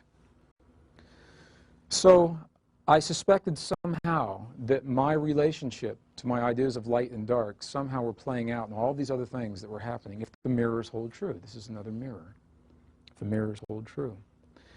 And feeling a little overwhelmed at that time in my life, I went to my advisors at school, and I went to my employers, my 3 employers, and I explained to each of them I needed some time off. And none of them really seemed to sympathize with me. So I left my jobs, I left school, packed everything I had in a little pickup truck, and headed up one of the most, I believe, probably the best kept secret in northern Colorado, so it won't be secret anymore. It's a canyon called Poudre Canyon, just west of Fort Collins. What a magnificent little canyon it is. And I drove about 90 miles west to a little town called Walden. Just outside of Walden, Colorado, there's a place called Lost Lake, which of course is not lost because everyone knows where Lost Lake is. And I went to Lost Lake to come to terms with all these things that were happening in my life at that time. And it was one of those times in life where maybe the goals and the expectations are a little greater than the reality of what's going to happen. I said, well, I'll set up camp here on the edge of this lake. I'll live off the land. If you ever choose to live off the land, take backups. It's always a good idea. Take something. And I did not. And I did. I set up a little camp on a beautiful pine forest floor right on the banks of Lost Lake. It's right around 10,000 feet. It was beautiful. It still is. It's just a beautiful place to be. And during the day, I would just kind of putter around. I'd do my prayers and my meditations. And at night, I'd start a fire and cook dinner, and I'd do my prayers and meditations, and not much happened for the first 2 days. Nothing happened for the first 2 days, I'll just tell you the truth. And on the third evening, I did something different. And it's something I'd never done before then, and I now know that there's actually a name for it in the indigenous traditions in North America. It's called the Dream Fire Ceremony. And what I did differently was that after dinner, in the fire that was in front of me, instead of closing my eyes and doing my prayers and my meditations, I left them wide open. And I gazed into this flame until I found a very comfortable place. And there's a little place right at the top of the flame, and then there's a little space, and then the rest of the flame is there. And I know that you know where it is. You've seen it in candles. You've seen it in matches. There's a magical place. That is a magical place. It allows us to relax and move into an altered state of awareness, sometimes without even knowing it. And that was what was happening to me that evening as I began this Dream Fire ceremony. And I didn't know at that time that it even had a name. And with my eyes wide open, I asked a question that I had asked many, many times before in my life. And I said, Father, I ask for the wisdom to know of the role of light and dark in my life, and my relationship with them at this time in my life. And when I ask questions like that, generally I expect answers, and there was no answer. Rather, there was a question that came back to me from a voice that by that time in my life was very familiar to me. In 1959, I'd had 2 near-death experiences the same month, in July 1959. In each of those near-death experiences, I came to know a voice that has been with me from that time forward, and that voice is what I was hearing in this Dream Fire ceremony.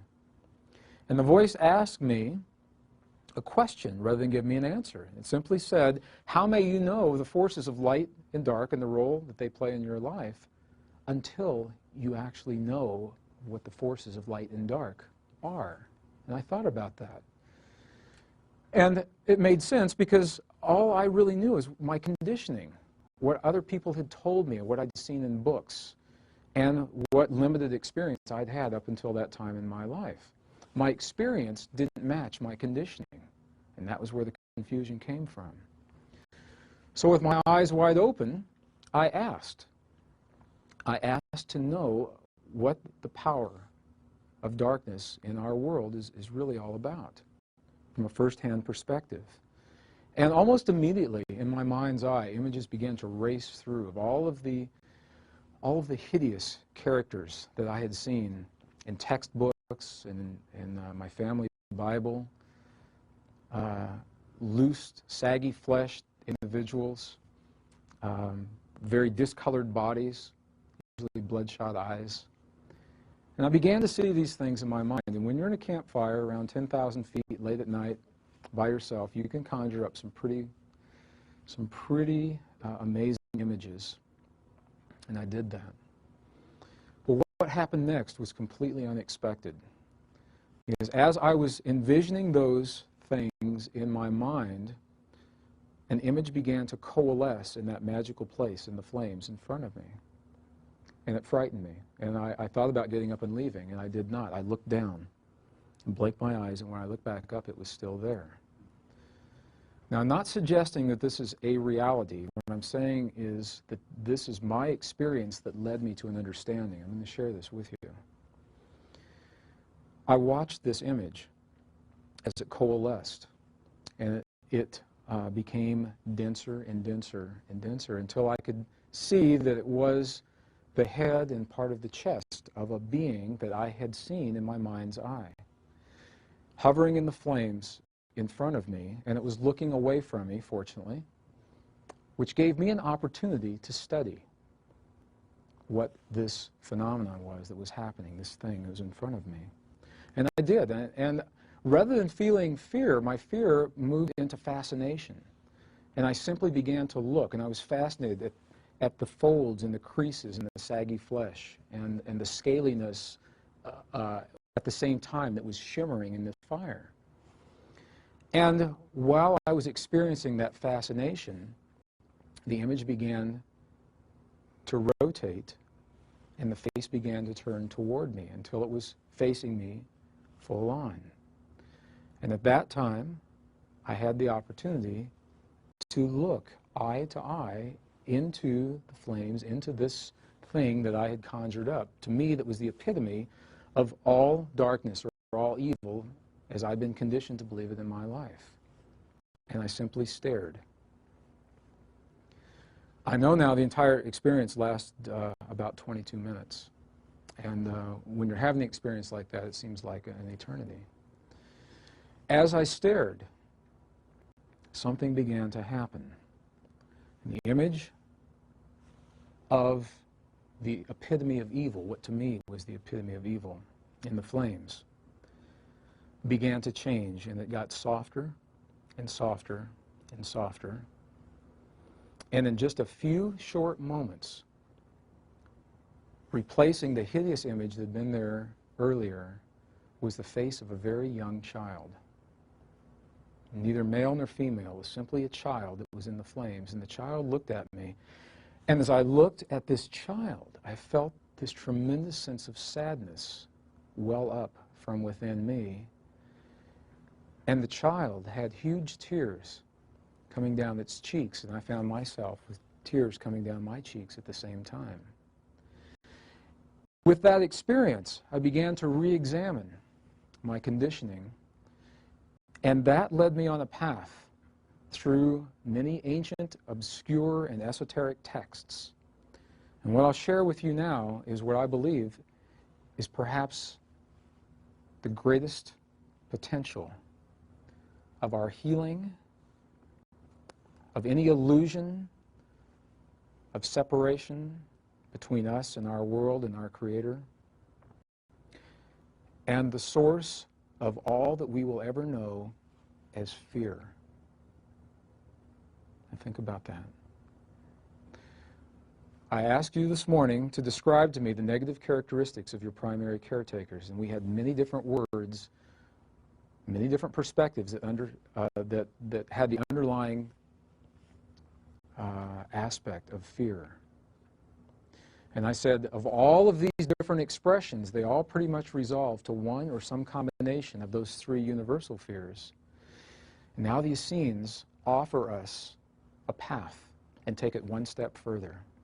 They say, as you heal, not if, as you heal this memory, then you have healed those universal fears. So in simply healing a single memory, fear is no longer possible in your life.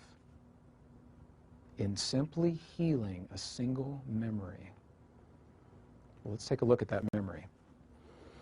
When we talk about light and dark in our world, we have, historically, we have images that come to mind when we think of light and dark.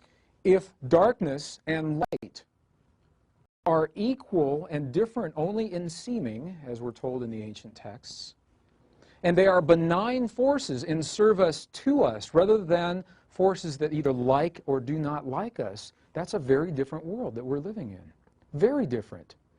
It is only possible for you to feel judgment and rigidity and anger and selfishness and abuse, control issues, or to have those experiences within yourself if you still have allowed for fear in your life. The only way that fear is possible is if you believe that dark and light are separate from one another and that the darkness is something other than our Creator. If you allow for the possibility that darkness is part of our Creator, just as light, however you view your Creator, it makes no difference. If you allow for that possibility that there's a single source of all that we'll ever know in our world, and it has many different forms of expression, it is impossible to fear. Your body mirrors your belief in the relationship between light and dark. Your body mirrors your belief. Illness is only possible if you believe that those forces are separate. Death is only possible if you believe those forces are separate. And as you allow for the possibility of the marriage of those two forces in service to you, your body mirrors that biologically. You mirror that through your immune system. You mirror that through the way your cells rebuild themselves. You mirror that in your relationships with one another, and life becomes very, very different. Because it is no longer possible to fear or to hate if all there is love in our world. What I believe has happened is that here we are in this paradigm. We have had such a tremendous acceleration of technology out here. We now witness the moment of conception live in a human womb. Not a still photograph. We witness it live. We have witnessed DNA passing between a sperm and an egg. We have peered into the depths of the quantum world of the atom, and we've sent these extensions of our perceptions deep into interstellar space beyond the boundaries of our solar system, on the one hand. And on the other hand, we're still trying to reconcile what happens in our world in terms of forces in dark and light, good and bad, devils and angels. I believe that path has served us very well. I bless that path. And I believe that very rapidly you've outgrown that path. And now, because that path has served you so well, it's brought you to the point, all of us, we're all in this together, it's brought us to this point where we may redefine now what the events of our life mean. When we witness, you turn on the 6 o'clock news and you see something that has hurt you, what do you do with that?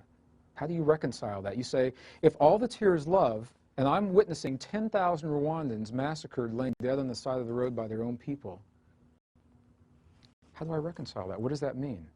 Or typically what you'll hear is, how can God let that happen? Well, if we allow for the possibility that there's a single source of all that is in this world, then you have just opened the door and paved the path. You're allowing for a much greater possibility that the ancients called the science of compassion. Until we can reconcile those two forces, compassion may not make a lot of sense.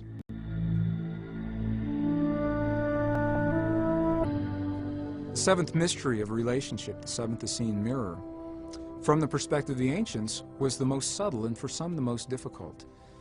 This is the mirror that asks us to allow for the possibility that each experience of life, regardless of its outcome, is perfect in its nature.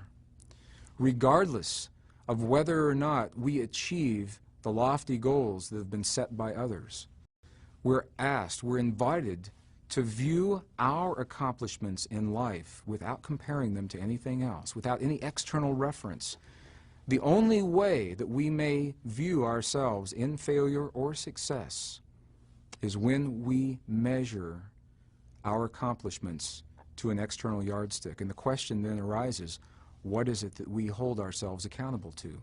What is it that we use as our yardstick of accomplishment? From the perspective of this mirror, we're asked to allow for the possibility that all aspects of our lives, each aspect of our personal life, whether it's our body shape or our body weight or our academic or business or athletic achievements, are perfect as they stand. And we will see that they are, in fact, that way and can only be judged when they are compared to an external reference. We're invited to allow for ourselves to be that reference. The last mirror, the ancients considered the most subtle mirror. And to share with you this mirror, I'm going to share it in a couple different ways, a couple different stories.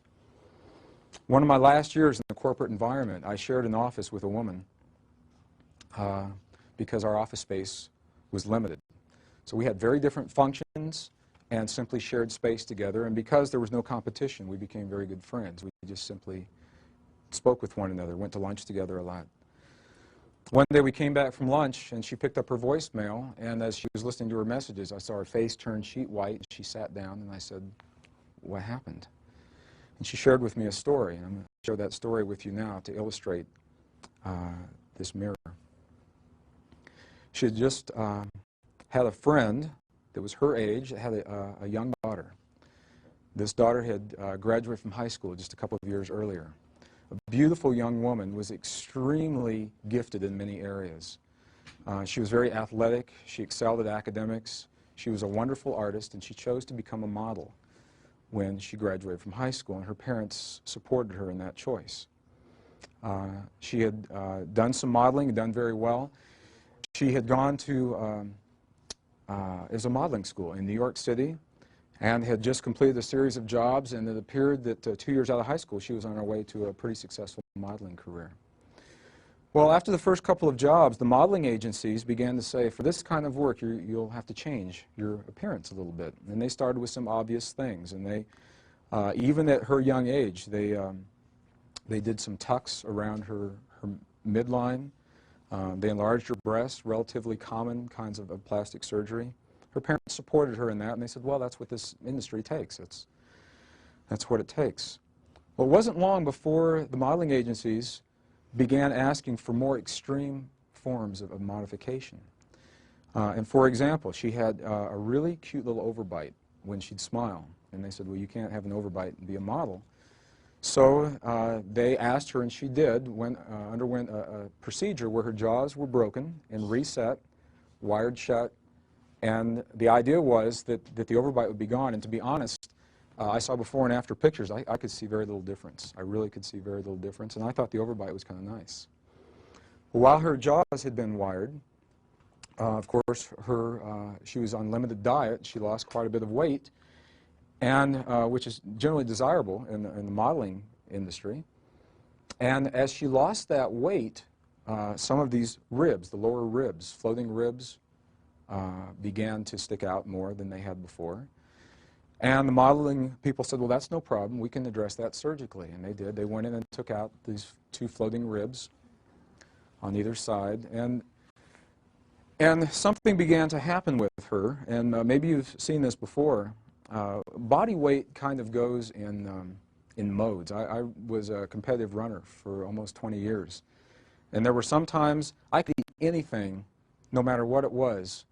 And I just couldn't keep weight on my body. And there were other times I could think about eating and not do it, and I would gain weight. And your body kind of goes into a mode. You can stop eating for a while, and you'll still maintain a constant weight, or maybe even gain weight. And you can begin to lose weight, and then you say, okay, well, that's enough. I'll start eating again, and your body is still in a lose weight mode, and it keeps going. And that's what happened to this woman. She began to lose weight and was in a lose weight mode, and the phone call that my friend had that morning was from the young girl's mother. Her daughter had just died in the hospital from complications of malnutrition in the hospital because her body could not assimilate that weight. And my question was, why did this happen? Why? What was it all about? A few months ago, Melissa and I were traveling. We live in where we have to fly out of Albuquerque to get to anywhere. And on certain airlines, I won't mention airline names, but certain airlines, you have to go through Dallas before you go anywhere else. So when I went to Toronto, I had to go from Albuquerque to Dallas to get to Toronto, or to Kansas City to go to Dallas. Well, if you've been to DFW, you know Dallas-Fort Worth Airport. It's a huge airport, and there's a tram system that takes you from concourse to concourse, in theory, when it's up and working. And when it is up and working, it's a wonderful system. It really works well. Typically what happens is we come in on the end of gate 6 and we go out on gate 44, and there's a good half mile, I know, or more between the two. And on this particular day, we were at the bottom of a large escalator waiting for the trains to come by. And there was a couple that was standing next to me. There's about a 3-minute wait between trains. There was a couple standing next to me, an elderly couple, and apparently the gentleman was hard of hearing. And this couple had an ongoing dialogue, a constant dialogue, where they were, between themselves, where they were evaluating everyone around them. And apparently, it's something they had just always done. It seemed very comfortable for them. And as people would come in, they'd say, "Oh, look at who dressed that man this morning," you know, or look at her. Why does she do that? Oh, look at that earring. Well, I was standing here, they were standing here, and out of the corner of my eye, I saw an extremely large woman coming down the escalator. I had a client at one time that weighed about 450, and I know that this woman was real close to 400 pounds. She was coming down the escalator, and she was holding an old-fashioned suitcase, old linoleum with brass fittings on the side, hard shell. It was 115 in Dallas that day. And I knew that for whatever reason she was traveling, she must have had a good reason, because travel could not have been easy for her. The heat, the accommodations of the seats, her legs were swollen, her ankles, and she was carrying this funny little suitcase. And she came up and stood right next to us, and this couple continued to do what they'd been doing. And because the gentleman was hard of hearing, as he was sharing with his wife, we all heard, as he said to his wife, "Look at that woman, isn't that terrible? Why doesn't she do something with herself? She should be ashamed of herself for coming in public like that." Now, this is one of those rare opportunities. I was here, the couple was here, and the heavy woman was here. And I believe on an unspoken level, she consented to me looking at her eyes, because she looked right at me. So I looked into her eyes, and she never said a word, and that's how I know that she heard everything that happened. She never said a word. And while we were waiting for that train, tears welled up in her eyes. And I could see she was really fighting just to hold it back, and her face got very red. She'd been hurt by what she'd heard. We got in the train, the couple sat next to me, and I spoke with them, and they were really a nice couple. They were not malicious. I don't think there was a malicious intent. It was just a very unconscious thing that they had done with themselves. And in that moment, what I knew was that the three of us had had a rare opportunity. The woman had had the opportunity to hear herself judged. The couple had had the opportunity to judge someone else, and I had the opportunity to witness. Both of these stories illustrate the seventh Essene mystery of relationship. And it's the mystery of allowing for perfection in the imperfections of life. The young woman that lost her life, my question is, what standard was she holding herself accountable to that made her feel that she was imperfect and must change the body that she was given in this life to accommodate? What standard? What did she use as a yardstick? The couple that saw this large woman, me describing her as a large woman, to you right now. Until you compare your experience or your life to an external reference, how can it be anything other than perfect? And my question to you is to please be aware of what it is that you hold yourself accountable to. What do you use as your yardstick in life? How do you know when you've succeeded or failed at something in life? I could share with you a sheet. We could do this. I could give you a sheet, and I could give you a list of criteria. I could say, Tell me about your athletic capabilities, your academic capabilities, your capabilities in communication, in romance. That's always a good one. Are you a good lover? Tell me about all these things.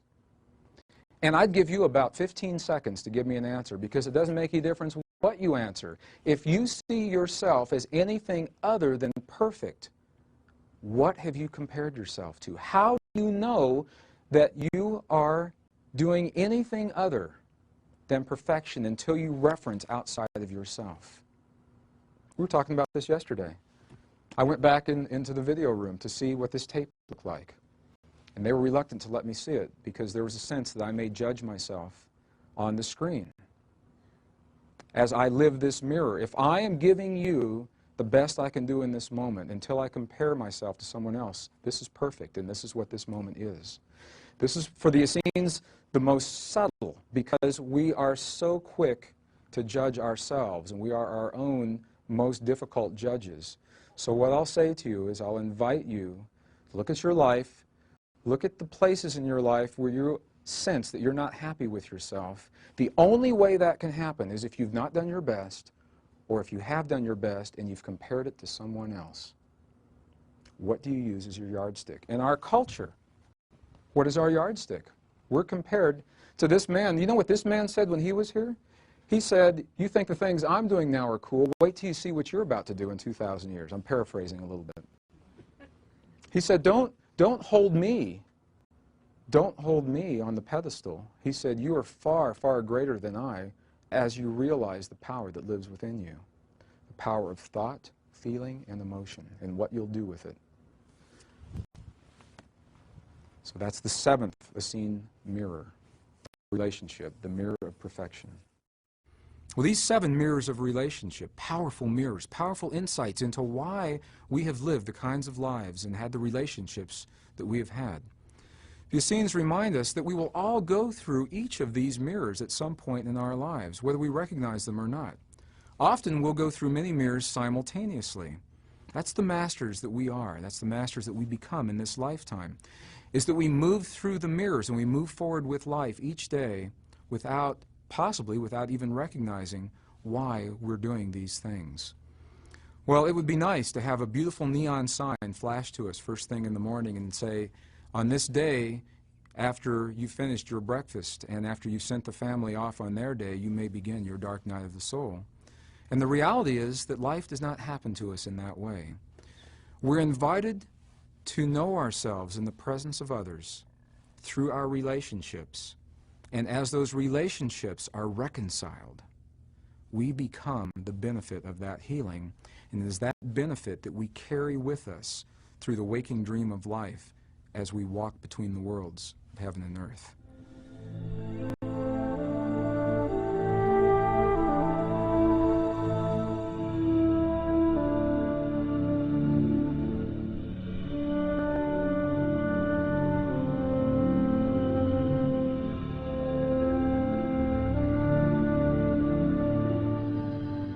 And this story is a story directly about Jesus of Nazareth and healing. And the story tells of a particular woman that he worked with one day and how he chose to respond to her requests. As we read these texts, it's interesting. What I've discovered is that not every single person that sought the help of Jesus was healed. He would ask them 2 questions. Depending on how they answered those questions, they may or may not have the benefit of the healing. The first one, he would ask, he'd say, do you believe in me? Do you believe in my Father? At that point in his life, he made no distinction between himself and his Father in heaven. Think about that. No distinction. In our language based in separation, as the translations were made, what's the most powerful prayer that we've been offered in the West, we believe? When you ask someone about a prayer, typically what prayer did they? Okay, and listen to how that was answered. We call it the Lord's Prayer. Whose Lord? The Essene traditions call it our Lord's Prayer. What is the first sentence of that prayer? Complete sentence. Who art in heaven. That's the Western translation. Our Father who art in heaven. There's the separation. Our Father's in heaven and we're down here somewhere. That's not the way the original Aramaic traditions read. They say our Father who is everywhere. Our Father who is everywhere. So our language plays such a potent role, and that's why I'll invite you to explore many paths as we're looking at the language. Well, it was through this language that I read of this story. He would ask him, do you believe in me? Do you believe in my Father? Because at that point in his life, he saw only the union of the two. And the person would say yes or no. Then he would ask him a question. He'd say, what have you learned in your illness? What have you learned in your illness? Typically, there were illnesses that people were asking to be healed of. And this particular story fascinates me because it was a woman that was born with leprosy. We don't see a lot of leprosy today, and there was a lot in this country. We don't see a lot. This woman had been born with leprosy, and she was angry at her disease. She said, what do you mean, what have I learned? I've learned nothing.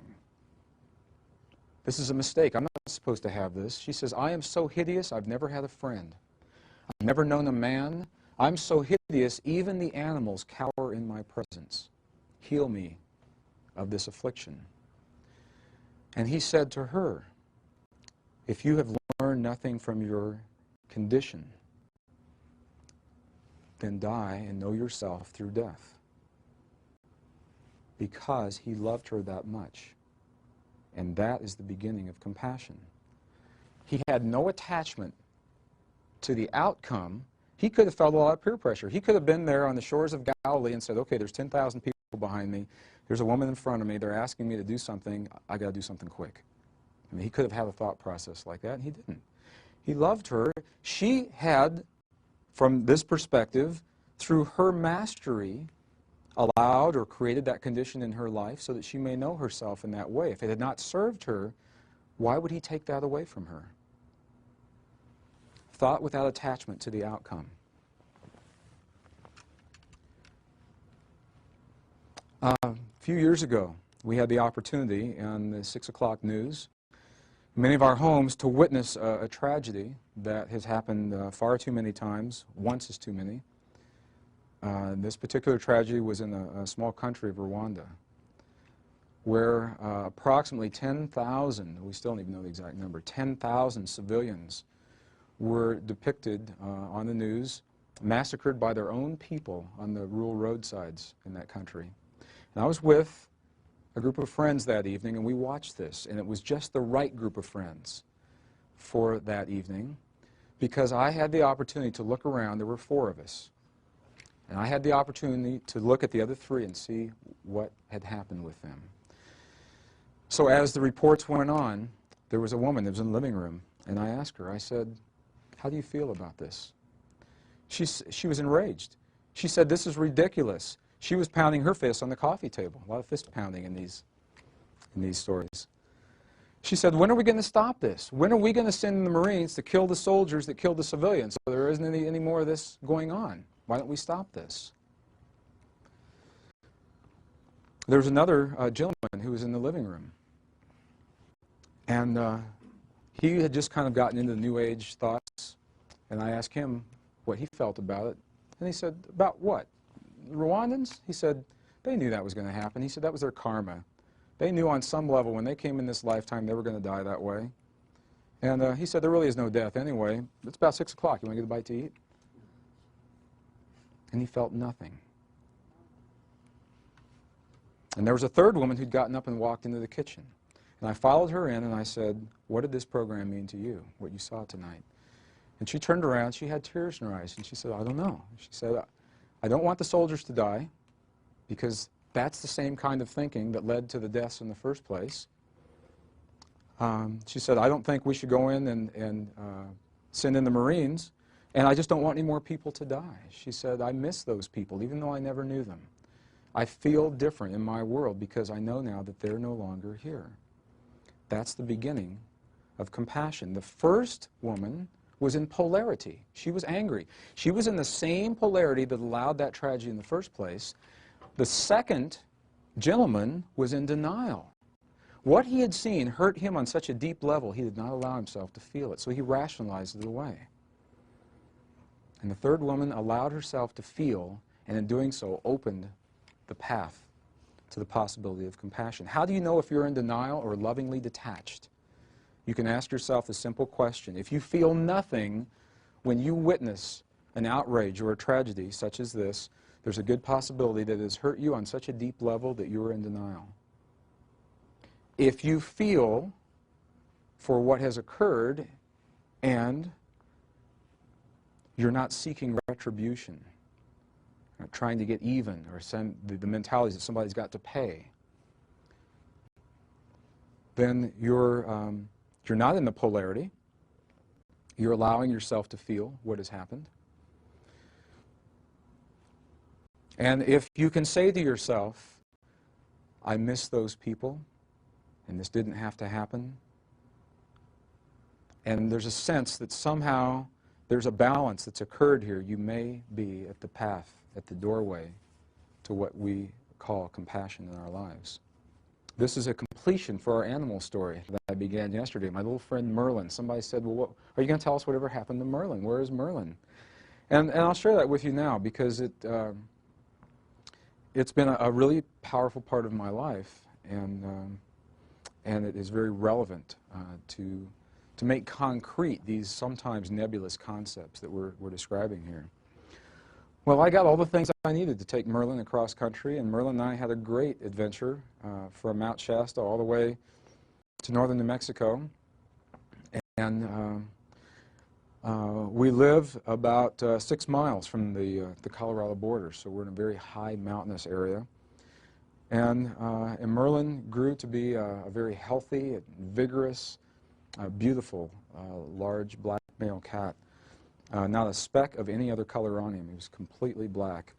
And a very good friend. Merlin, if you've ever read the book Awakening the Zero Point, he was right there on the table with me as I wrote each evening.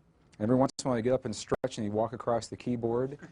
And sometimes he'd type words that made sense, and I'd have to read those. So if you saw a lot of typos in that book, I like to say Merlin helped me with those.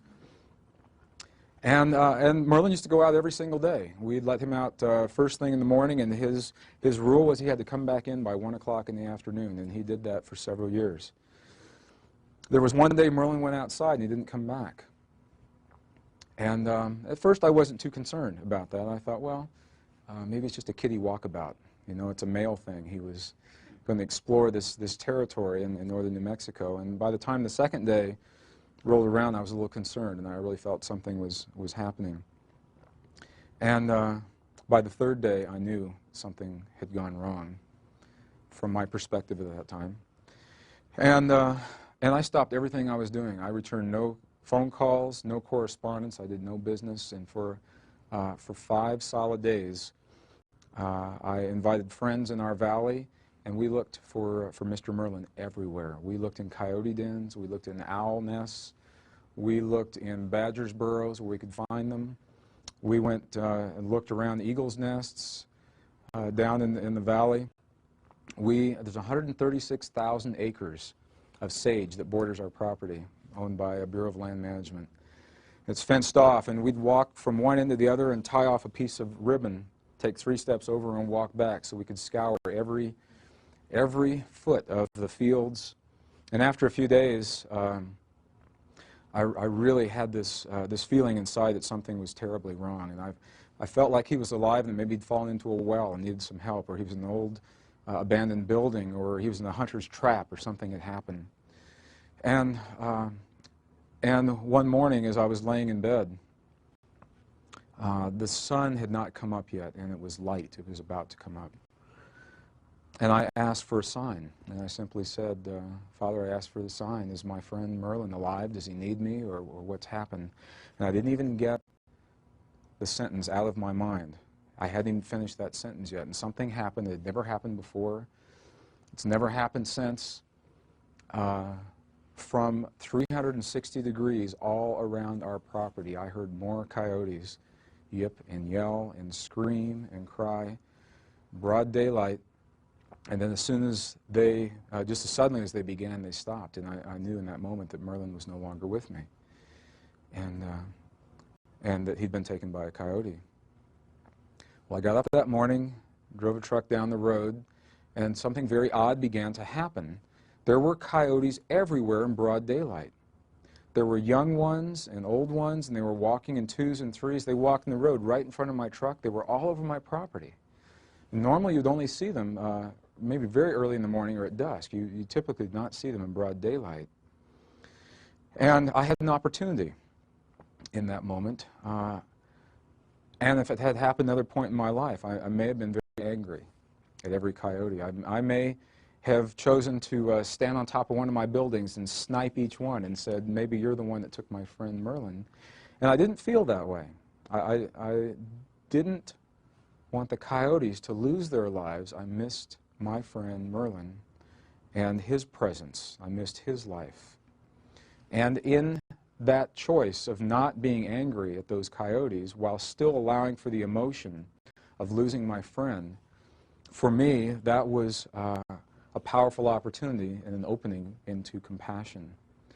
Thought without attachment to the outcome, feeling without distortion, emotion without charge. It hurt me deeply. He was a very, very close friend. And I share animal stories, and maybe to some people they're kind of silly, and if you have ever been alone in your life, or I've never had any children, animals have essentially been children, and they've been powerful teachers to me, really powerful teachers.